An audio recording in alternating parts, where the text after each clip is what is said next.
8 महीना का समय बचा है। 8 महीना ये भारत के इतिहास में आजादी के 75 साल में पहली ये घटना है कि घबरा करके सरकार 8 महीना पहले सरेंडर हो गया। लोकसभा के बाद राज्यसभा में भी महिला आरक्षण बिल पास हुई है, तो इसके ऊपर आप क्या कहेंगे? महिला आरक्षण बिल जो पास हुआ है, हम इसका सराहना नहीं कर सकते क्योंकि ये आरक्षण का प्रावधान नहीं किया। महिलाओं में जो खास करके ये जो आरक्षण दिया, ये श्रीदेवी और हेमा मालिनी, मीनाक्षी शेषाद्री जैसी महिलाओं के लिए आरक्षण नरेंद्र मोदी ने दिया। और जो इनकी सरकार है, ये पूरा देश जानता है, दुनिया जानता है कि ये जो सरकार है 15% लोगों का सरकार है। तो इनको जो आधी आबादी देश में जो 50% महिला है पूरी आबादी में, ये 50%, ये 50 में जो 100% है, तो 100 में जो 85 का प्रावधान होना चाहिए था। जातीय जो खास करके जो बनावट है, समाज का जो बनावट है, उसको नज़रअंदाज करके नरेंद्र मोदी जी आनन फानन में विशेष सत्र बुलाकर जो किया है, जिसका जितना भी निंदा किया जाए बहुत कम होगा। ये बड़ी अफसोस है। जहां भी होंगे आदरणीय मुलायम सिंह यादव, जहां भी होंगे आदरणीय मंडल मसीहा शरद यादव जी, जहां कहीं भी होंगे, आज उन्हें दिल पर बड़ा चोट लगता होगा कि उन्होंने कई वर्ष पूर्व पहले भी जब महिला आरक्षण बिल इसी प्रारूप में पेश किया गया तो मजबूती से पार्लियामेंट के अंदर खड़ा होकर के इसका पुरजोर विरोध करने का काम किया था, लेकिन हिम्मत कभी नहीं जुटा पाई ये सरकार कि हम इस पार्लियामेंट में बाबा साहब के सदन में। अफसोस है कि आज जो पास हुआ, जो आज महिला आरक्षण बिल पास हुआ, वो आज एक नया संसद बना, सेंगोल को ला करके संसद बना, मनुस्मृति का संसद बना, उसमें मिला है। लेकिन 2024 दूर नहीं है क्योंकि हार स्वीकार कर लिए। आपको पता है कि अभी भी 8 महीना का समय बचा है। 8 महीना ये भारत के इतिहास में आजादी के 75 साल में पहली ये घटना है कि घबरा करके सरकार 8 महीना पहले सरेंडर हो गया और चुनाव की तैयारी में लग गया और पार्लियामेंट का विशेष सत्र बुला लिया। इससे बड़ा दुर्भाग्य क्या हो सकता है? यादव जी, ये बिल जो लेके आया है, क्या नाम, महिला आरक्षण बिल, इनका लाने का मकसद क्या सत्ताधारी पार्टी है? ये देश में देश की महिलाओं को, आधी आबादी को ये बिल्कुल गुमराह करने के लिए, झांसा में लाने के लिए और 15% जो खासकर मनुवाद जो है उसको मजबूत करने का इन्होंने प्रयास किया है।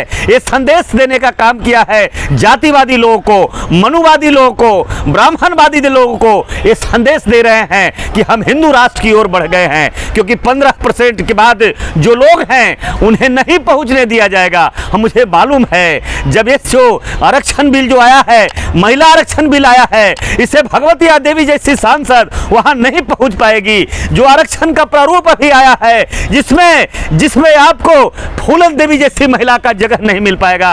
ये बिल्कुल 100% एक कॉन्स्पिरेसी की गई है, ये साजिश किया गया है। हम इसका निंदा करते हैं और 2024 के बाद जो संवैधानिक सरकार बनेगी उनको मैं आगाह करना चाहता हूं। जो सरकार में जाने वाले लोग हैं, जो सरकार में पहुंचने वाले लोग हैं, जो विपक्ष में खड़े हैं, उन्हें कह देना चाहते हैं कि आओ, और मैदान खाली कर दिया प्रधानमंत्री जी ने, हार स्वीकार कर लिया और कह दिया कि अब हमसे नहीं चलेगा। क्योंकि आप देख रहे हैं जहां भी गृह मंत्री जी जा रहे हैं, जहां भाई प्रधानमंत्री जी जा रहे हैं, कुर्सियां खाली मिल रही है, लोग लात जूतों से स्वागत कर रहा है, लोग गालियां दे रहे हैं, लोग कुर्सियां फेंक रहे हैं, लोग स्याही फेंक रहे हैं। इसलिए बिल्कुल भारतीय जनता पार्टी और नरेंद्र मोदी जी अपना हार स्वीकार कर लिए हैं। इस तरह ऐसा है, लोकसभा में आपने देखा होगा महिला आरक्षण बिल को समर्थन मिल रहा है। आप मुझे बताओ कि आज किसकी मेजॉरिटी है? ये जो लोग हैं, आपको ध्यान जहां जा रहा है पत्रकार साहब, आपको जानकारी देना चाहूंगा अबरार भाई कि जो पार्लियामेंट में जो संख्या है वो संख्या में 130 हमारे भी सांसद हैं जो SC/ST से चुन करके आए हैं, लेकिन उनकी भी आत्मा नहीं जगी, उनका भी हृदय नहीं गवारा किया, वो भी नहीं जागे, वो ही नहीं खड़े हो पाए। और बड़ी अफसोस की बात है कि इस प्रारूप को, ये जो आरक्षण के प्रारूप को समर्थन देने का काम किया, तो आज भी मैं कह देना चाहता हूँ। ज्योतिराव फूले ने कहा था, बताया था और कहा था कि अगर गुलामी की जंजीर कितनी भी मोटी हो, लेकिन अगर गुलाम को गुलामी का एहसास करा दो तो तोड़ करके निकल जाएगा। लेकिन हम आज तक उनको जो गुलाम लोग बैठे हैं सत्ता में, जो पार्लियामेंट में जाकर के बैठे हैं, आज तक उन्हें एहसास नहीं हुआ कि हम गुलाम हैं। हमारे ऊपर कुचक्र कर रहा है, हमारे ऊपर कॉन्स्पिरेसी कर रहा है। नहीं तो आज समय था महिला आरक्षण बिल के मुद्दे पर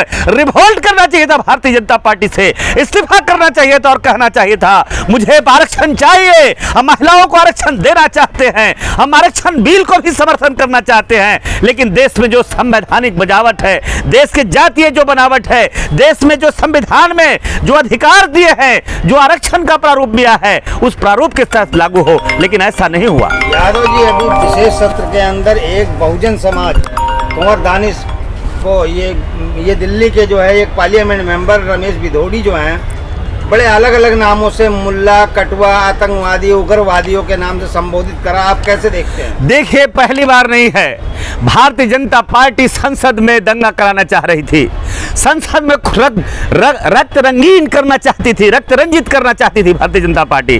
वहां चाहती थी कि दंगा हो जाए और दंगा ये मैसेज देना चाहती थी कि पार्लियामेंट में हम मुसलमानों का विरोध किए, मुसलमानों के ऊपर हमला किए, इसलिए देश खतरे में है, हिंदू खतरे में है, आने वाले 2024 में वोट दे देना। लेकिन वहां भी कामयाब नहीं हुए, नूह में कामयाब नहीं हुए, पार्लियामेंट में अपमान कामयाब नहीं हुए, बोरीवली में 3 मुसलमान का बेटा को गोली मारा एक आरएसएस के लोग, वहां भी कामयाब नहीं हुए, ये मणिपुर में भी कामयाब नहीं हुए। कामयाबी अगर मिलती उन्हें तो अच्छी तरह से आपको पता है, 9 साल के बाद चुनाव हुआ था हिमाचल प्रदेश और कर्नाटक में, दोनों राज्यों में जो परिणाम आया, और अभी कुछ दिन पहले निकाय के चुनाव में ग्रामीण स्तर का चुनाव हुआ था बंगाल के अंदर, जहां 10% भी सीटें नहीं मिली भारतीय जनता पार्टी को। संदेश मिल रहा है, अब राम को सजा देना है, ये राम मंदिर के सहारे जाना चाहते हैं चुनाव में, तो इनको हनुमान जी ने तो दे दिया सजा, इनको मालूम हो गया कर्नाटक और हिमाचल से, लेकिन राम भी इनको माफ नहीं करने वाले हैं। वहीं